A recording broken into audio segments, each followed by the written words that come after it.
بسم اللہ الرحمن الرحیم۔ دو بڑی خبریں ہیں جمہور کی آواز میں اور M2M آپ دیکھ رہے ہیں۔ ایک تو جناب بلوچستان کے سردار میر ہزار خان مری کی زندگی پر جو کتاب تحریر کی گئی اس کی تقریب رونمائی ہے، بلوچستان کے تازہ ترین حالات سے آپ کو آگاہ کریں گے۔ دوسرا جناب اسپیکر نے خط لکھ دیا ہے مخصوص نشستوں کے الاٹمنٹ کے لیے دوسری ترمیم الیکشن ایکٹ کے تحت، اور وہ بڑا انٹرسٹنگ ہے، 3 صفحات پر مشتمل وہ خط ہے، اس کے بارے میں بھی ہم آپ کو بتائیں گے۔ لیکن سب سے پہلے میں آپ کو یہ بات بتاؤں کہ جو بلوچستان کے حالات ہیں، جو اس وقت بلوچستان کی صورتحال ہے، لیکن اس کے باوجود بہت سے لوگ ایسے ہیں جو وہاں پر امن کی، مفاہمت کی، دوستی کی، رواداری کی، مساوات کی، برابری کی بات کرتے ہیں، عدم تشدد کے حامی ہیں، ہتھیاروں کے خلاف ہیں، تشدد کے خلاف ہیں،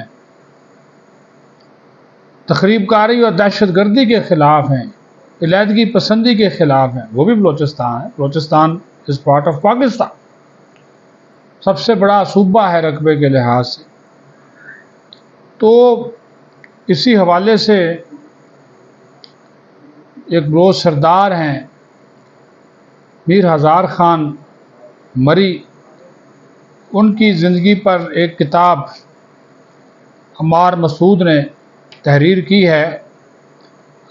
خالد فرید نے اس کے اوپر ریسرچ کی، مزاحمت سے مفاہمت تک، یہ اس کتاب کا عنوان تھا، جس میں آج گورنر بلوچستان، وزیر اعلیٰ بلوچستان، وفاقی وزیر منصوبہ بندی احسن اقبال سمیت اہم سیاسی اور سماجی شخصیات نے شرکت کی ہے۔ یہ ایک بائیوگرافی ہے جس میں میر ہزار خان کی زندگی کے تغیر و تبدل کے حوالے سے بلوچستان کی سیاست اور موجودہ حالات کی کشیدگی کا جو ذکر ہے وہ ملتا ہے۔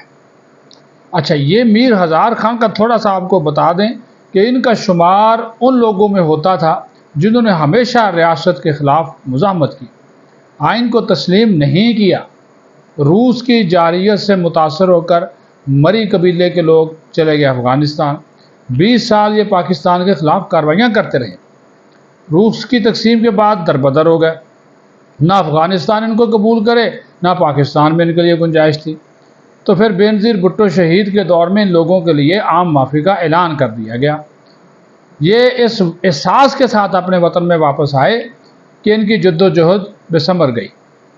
پھر ہزار خان نے اپنے آپ کو بدلا، ریاست مخالف بیانیہ دفن کیا، مفاہمت کا سفر شروع کیا، سیاست کو شیوا بنایا اور تمام سیاسی رہنماؤں سے ملاقات کی، بلوچستان کی ترقی کے لیے بہت کام کیا۔ اور یہ وہی ہزار خان تھا جو ریاست کے آئین کو تسلیم نہیں کرتا تھا۔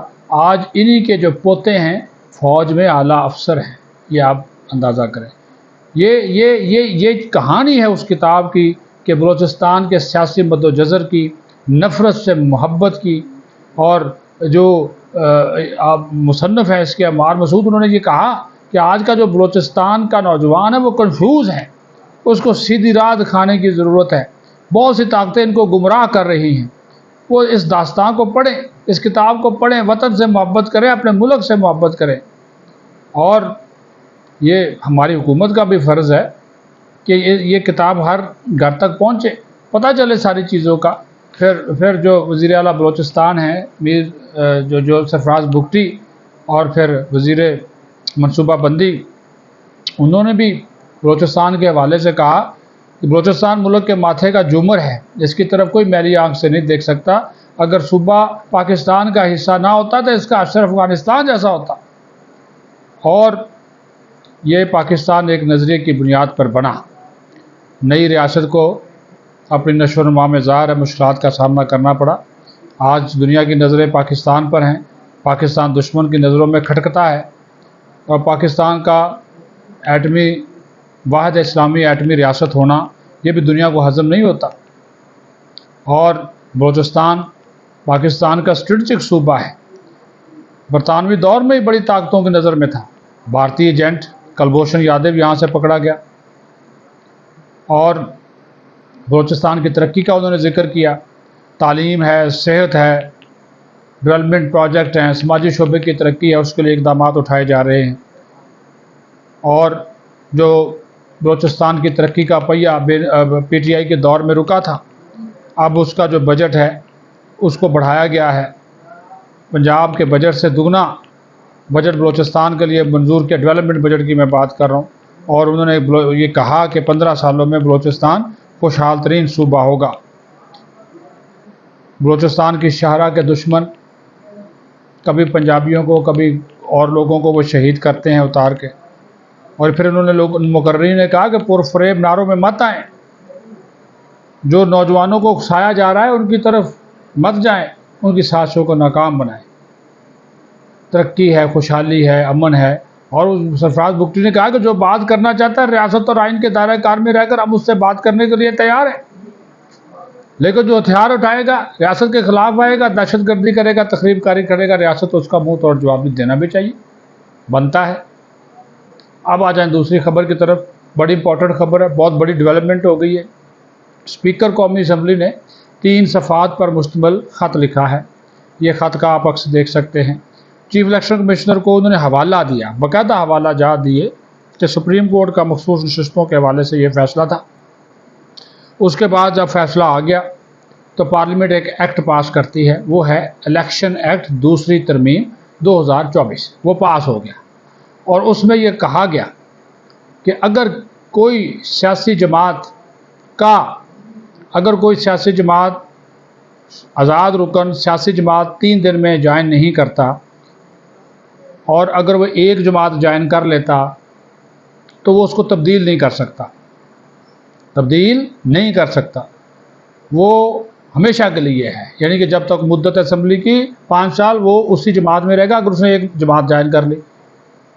یہ ایکٹ پاس ہوگا اور 3 دن کے اندر اندر آپ کو شمولیت کرنی ہے. انہوں نے کہا کہ جناب اس کی روشنی میں سپریم کورٹ نے ایک آرڈر کر دیا, اس کو سامنے رکھتے ہوئے ہم نے الیکشن ایکٹ پاس کر دیا. اور اب اس الیکشن ایکٹ میں یہ بات موجود ہے کہ جن لوگوں نے پارٹی جوائن کر لی سنی اتحاد کونسل, تو وہ سنی اتحاد کونسل ہی ہیں, وہ پی ٹی آئی نہیں بن سکتے. تو لہٰذا مخصوص نشستوں کے حوالے سے جو پارلیمنٹ کا فیصلہ ہے اس کے اوپر منوان عمل کیا جائے, یہ کہا اسپیکر قومی اسمبلی نے, اور کہا کہ اس کا باقاعدہ نوٹیفیکیشن کرے. اس کا بڑا فائدہ ہو سکتا ہے, یہ نشستیں مل سکتی ہیں.